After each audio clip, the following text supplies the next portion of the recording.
پر دغه 2000 جریبه دولتي ځمکه د کابل څخه د راغلي پلاوي لخوا پریکړه سوې چې د ګاونډیو هیوادونو څخه د راغلو کډوالو لپاره به ورباندې سرپناه جوړوي.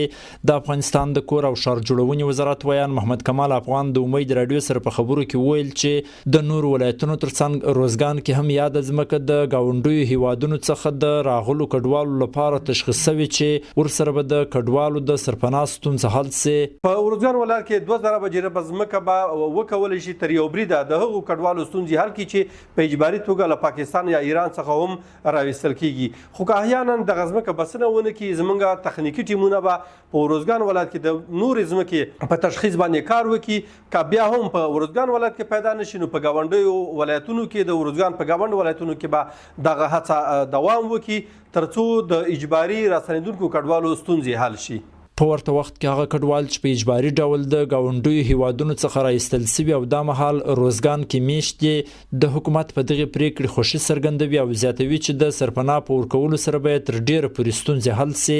دغه کډوال وایي په ګاونډیو هیوادونو کې ټوله شتمني پاته شوې او غوښتنه کوي چې راتلونکي کې دې هم حکومت لا ډیره پاملرنه ورته وکړي. سرای کار لري نه په دنیا کار لري هغه څنګه سلام مخ خاص کړه هغه سرای مو پاده شو هغه نور سیان چې شام پاده شو ما دې ما خپل سرونه واجزي وکړنه عیال مو ډیر دی هغه په کې جوړ کړه سولای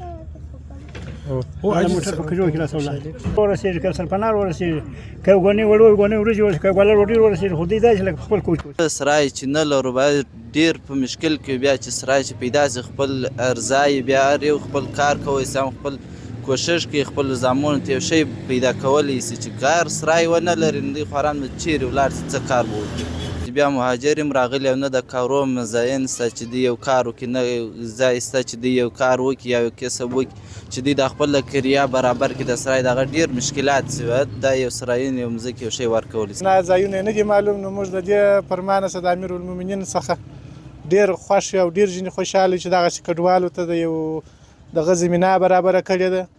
نو موږ د ده ډېر هلکرۍ کوو خدای دې واسې توفیق ورکړي چارواخ داسې فرمانونه صادر کړي نو موږ د ده ډېر خوشحاله یو وروره. دا په داسې حال کې ده چې په دې وروستي یوه کال کې په زرګونه افغان مهاجرین د ګاونډیو هیوادونو څخه په خپله خوښه او اجباري ډول افغانستان ته راغلي دي. انتظار احمد احمدي، امید راډیو، روزګان.